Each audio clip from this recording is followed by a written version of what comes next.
This is how this country operates. The Prince of Wales.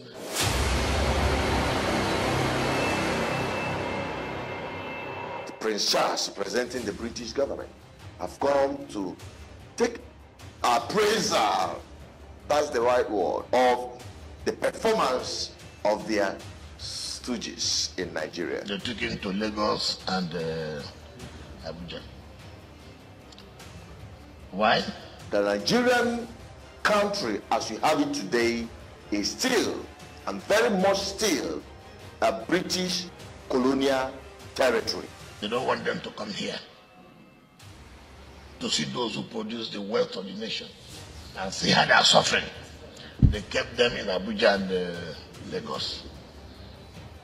That's the country we're in. Take over your land, salvage your future, take over your territory. I produce the wealth, you use it to develop the other areas, and the Prince of Wales will come. So he won't see how we are suffering here. For him to see the people who are producing the wealth of the nation. Have you ever asked yourself a question? Have you ever asked yourself why that every Nigerian president will visit Chatham House in London before he becomes the president? So, as far as we're concerned, nothing. The instrumentality of colonization is very, very much active in Africa, especially in Nigeria. It is our money that is used to develop Lagos. It's our money that is used to develop Abuja. But see where we are. Do not allow the political stooge of the British people to continue to manipulate your future and destroying the destiny of your children yet unborn. Look at the traditional rulers they brought. Looking at this picture, you will understand that it's a sitting arrangement. Those who produce the wealth, they kept them at the back. And you say we're one country. So it's so painful.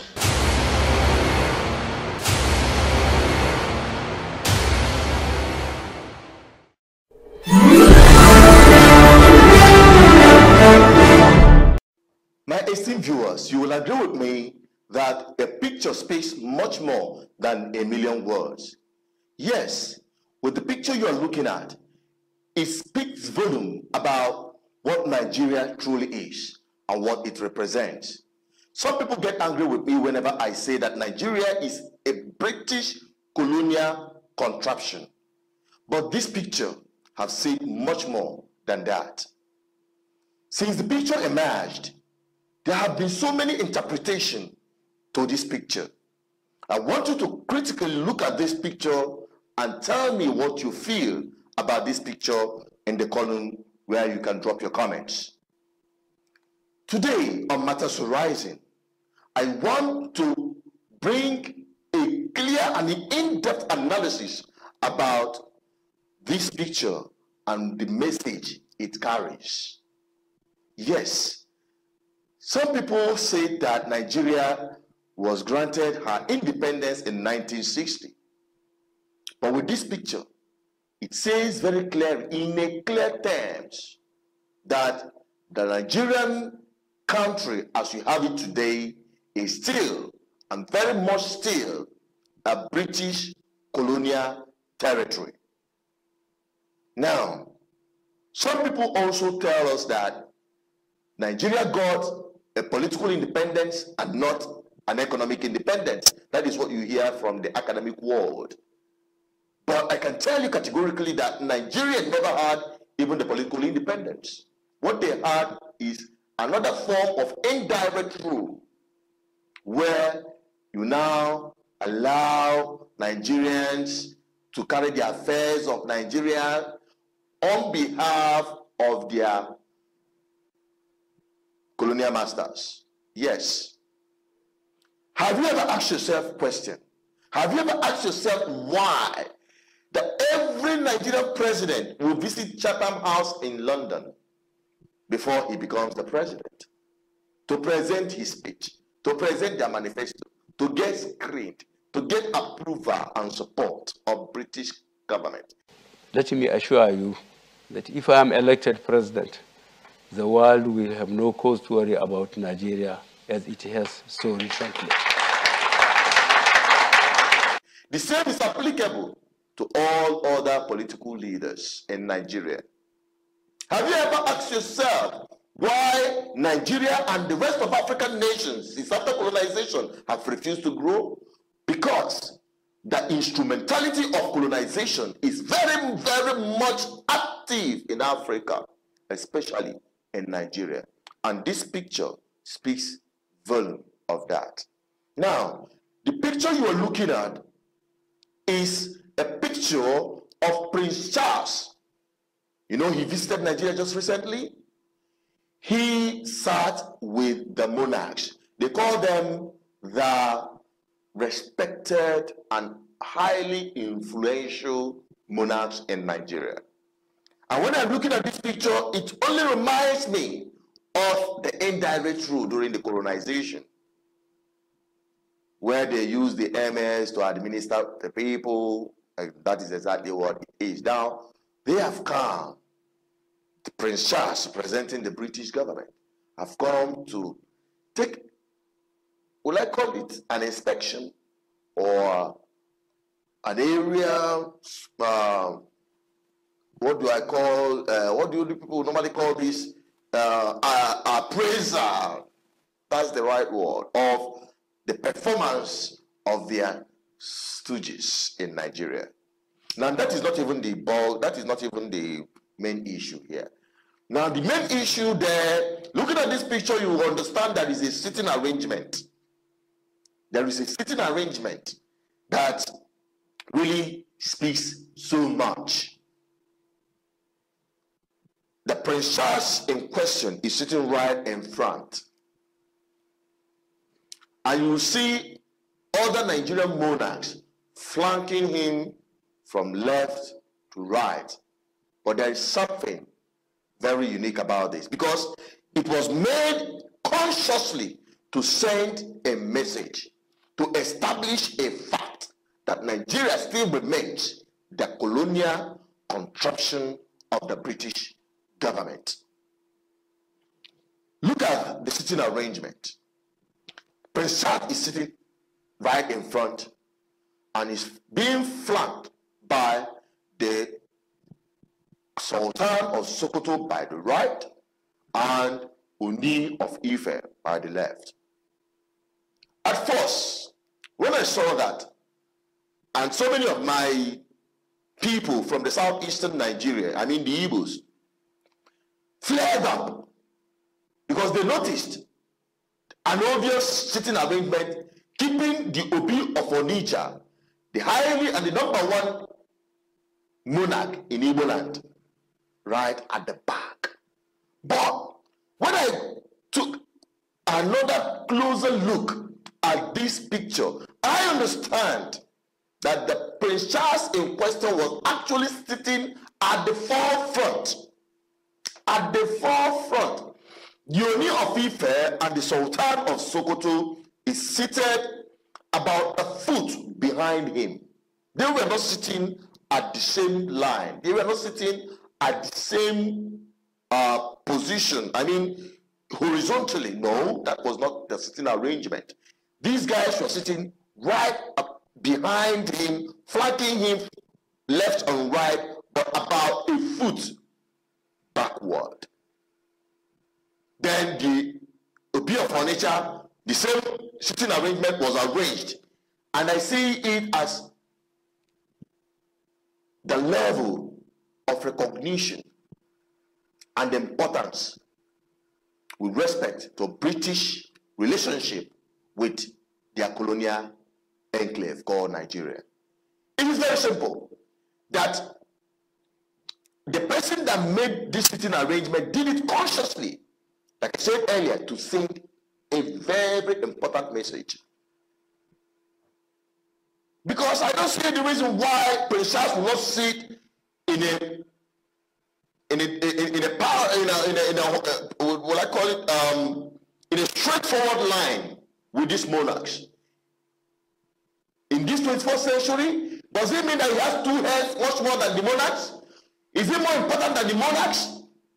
Then why would he be placed in the forefront and placing the monarch backward? And remember, these monarchs represent the people. That is how they see Nigeria. And that is how they see you as a Nigerian till tomorrow. It is immaterial if you are from Arewa, Oduduwa, or Biafra. The situation remains that you are within the confines of the British Colonial enclave. They still see you as their subject. Nothing more, nothing less. Now, another thing that you have to see there or understand from this picture is that they place the monarchs according to how they recognize their people in Nigeria and how much power and influence they give to these people whom their monarchs are seated behind him. The Sultan of Sokoto obviously is by the right. They are their right-hand men, the Hausa Fulani oligarchy. They are the right-hand men, the direct rulers of Nigeria as organized by the British people. So if you are thinking it's something that happened during the colonization, you are mistaken. It is still very, very much intact and practicable in Nigeria till tomorrow. Look at them. You place them at the right hand and the Oni of Ife by the left. And our own Obi of Onitsha is now placed backward. You saw where he placed him? It is so pathetic. Now, if you take a census of the number of monarchs represented there, you will agree with me that the northern monarchs are a much greater in number. Take a look at them. The monarchs, majority of them, if not more than 80% of them, are from the north. Only one is from the southeast. We're not even talking about our brothers in the Niger Delta region. I don't even think there is any single one of the monarchs that is presented there. If there is, perhaps I didn't recognize that. Just one. I'm not talking about Oba of Benin, because Oba of Benin from history, which the British know very well, he spans from Benin to the current Republic of Benin. They are all one and the same, including the Yorubas. They have the same history and antecedent. They have the same line of indigenous identity. So they place them by the left. Our own at the back. And they have much more great. Now look at what Nigeria is today. And that is how the British people handed over the rulership of Nigeria to the north. Till tomorrow. Since after independence, they have continued to dominate the political activities of Nigeria till tomorrow. They are their direct, indirect rulers in Nigeria. They are their direct, indirect rulers in Nigeria. And some people are talking about restructuring. What kind of restructuring are we talking about? To create more states? Is it what you're talking about? Or to have complete autonomy granted to all the ethnic nationalities in Nigeria? Or an complete outright independence of the people, the way they were before the British came, before colonization struck. Colonization have never done anything positive to our people. Rather, it destroyed our civilization and development, and have continued to make our people stooge in the hands of their oppressors. This picture speaks so much more than you think. Sometimes some people who call for election boycott don't understand that these men are determined, the politicians are determined to continue being the stooge of the colonial masters. They have completely finalize that arrangement. And they have sworn an oath of allegiance to Nigeria, directly to the British. Nigeria is a makeup of British government. If you're looking at, when you talk about Nigeria, you think that the Biafra people are being held by Nigerian government. No, they are being held by the British government, the owners of Nigeria. So these guys have pledged their loyalty to be the warrant chiefs, the 21st century warrant chiefs of the current dispensation. They call themselves president, governors, senators. They are in government. That is why they are able to be looting public funds. And all these countries, they don't care because the funds find their way to their economy. They launder these funds to their countries. Today, a high-powered government team chaired by the Home Office and including the Serious Fraud Office, the Metropolitan and City of London Police are poring over a confidential document. It's the Nigerian government's formal request for assistance to find out what's happened to money it has evidence passed through London. London, it says, was used to transfer out of Nigeria and to launder the proceeds of pillaging. A governor will leave the state, go to China, go to Russia, go to Britain and America, go to India, and all the rest of them to borrow money.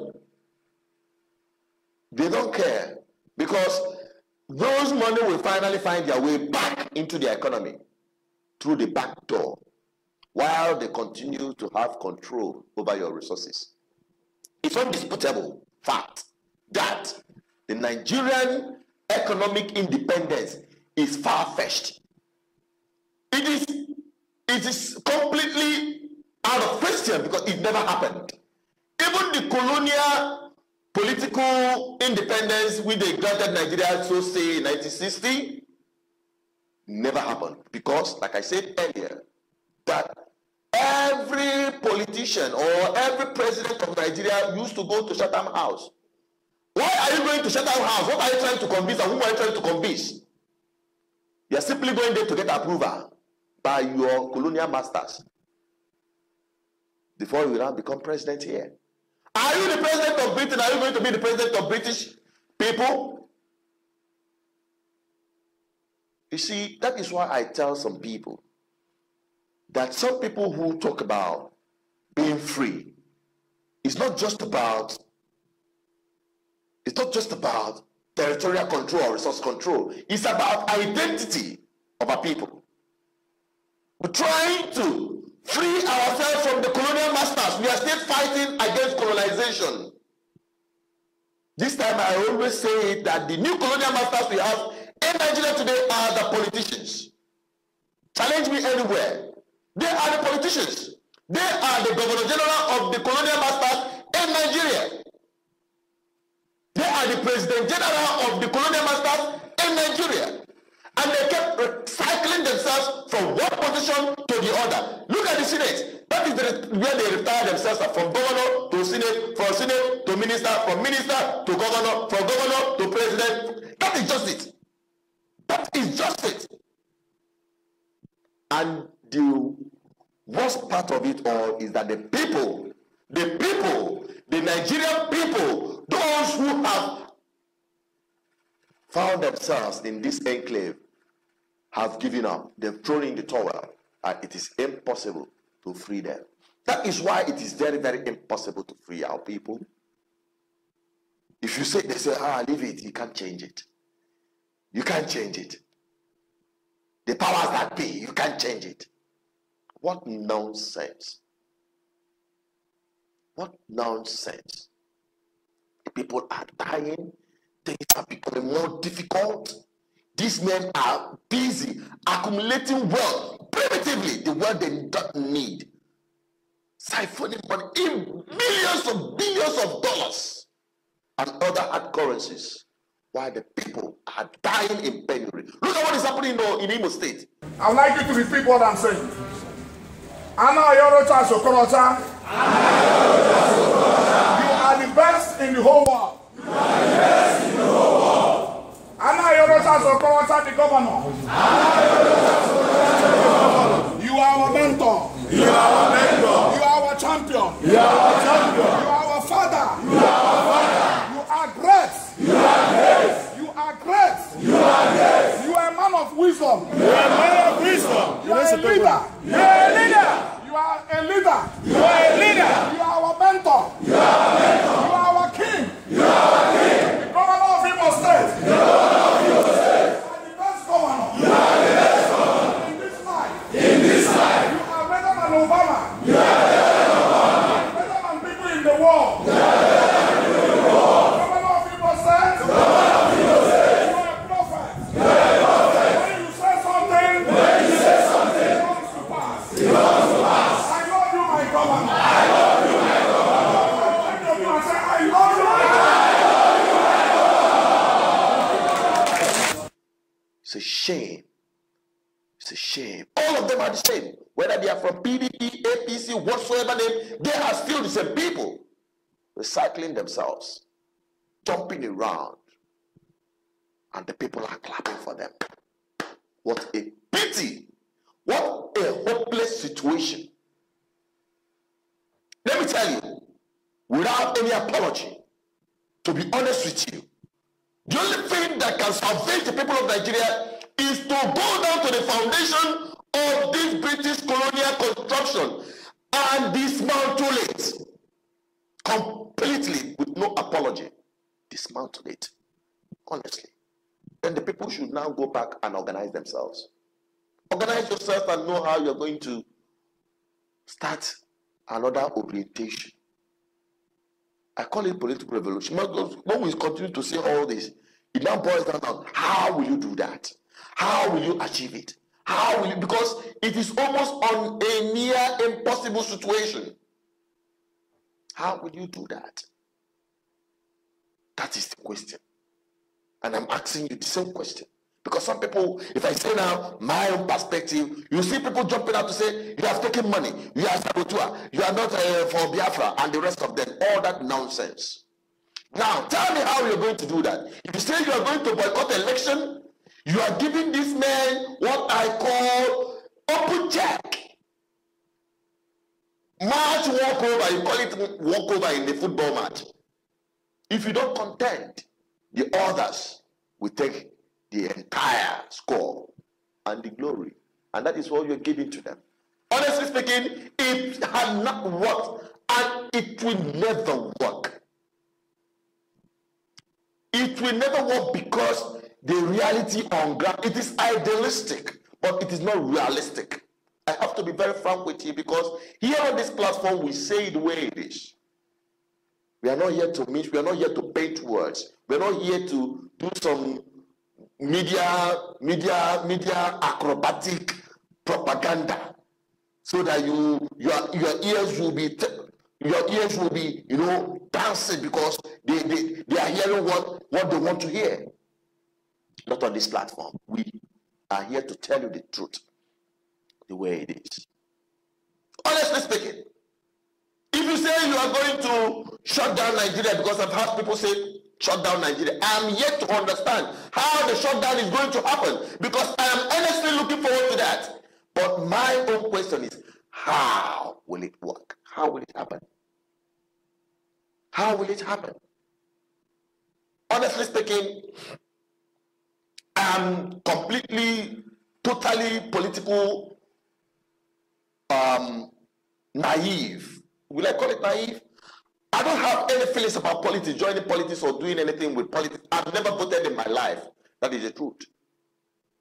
But I'm forced to register for the first time to cast my vote just at the very last day of voters registration. And some people may ask, how come you have been going around encouraging people to come out and vote? We've been doing that. I've been involved in that directly to see the response of our people, to galvanize them, to come out and vote. But their attitude towards this whole thing marvels me. Our people, especially in the Southeast, they are completely, totally careless when it comes to getting involved with political issues. Issues that determine even how you sleep with your wife. I don't want this episode to go so long. I'm talking about the picture that spoke much more than a million words. I'm talking to the entire Nigerians, not even the Biafran people.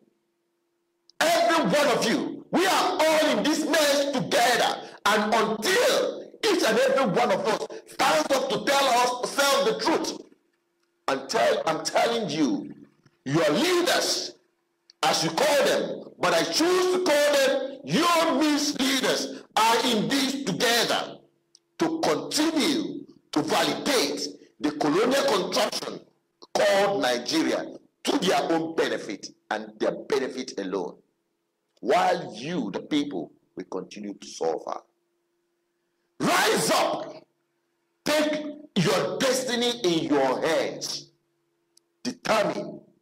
Let your leaders truly come from you and not from the British. That is where your freedom starts. That is where your freedom will start. It is immaterial if you are Arewa or Duduwa or Biafra. Take over your land. Salvage your future. Take over your territory. Do not allow the political stooge of the British people to continue to manipulate your future and destroying the destiny of your children yet unborn. This picture has spoken much more than a million words. You saw where they kept them? Those that they even call your leaders, your misleaders, as I call them, at the back. And that is where you remain. If you want to join the world at the forefront where things happen in the 21st century, where development strives, where artificial intelligence is the order of the day, and not where your president will still be searching for his Wike result and the Wike certificate. And when it's even presented, there are lots of controversy over it. It's a shame that men that are supposed to be living in the 19th century is overseeing your affairs in the 21st century. I pity you, and that is where I'll be wrapping it up. If you care about your future, click on the like and let me have your comment down there. And don't forget to share this video to the rest of the world. I am Asu Peters right here on Matters Horizon. Want to tell you this before I go. Make sure you click on the red button. Keep subscribing. Keep subscribing. Invite your friends to subscribe and join this great community that will change our world. Because BVI is the voice of the people. I don't say things about myself, but rather about the general good of the people. So keep subscribing and let's grow this community to the point of changing our world for good. This is BVI Channel 1 and the voice of the people. Till I come your way next time, stay blessed and above all, stay safe. Goodbye.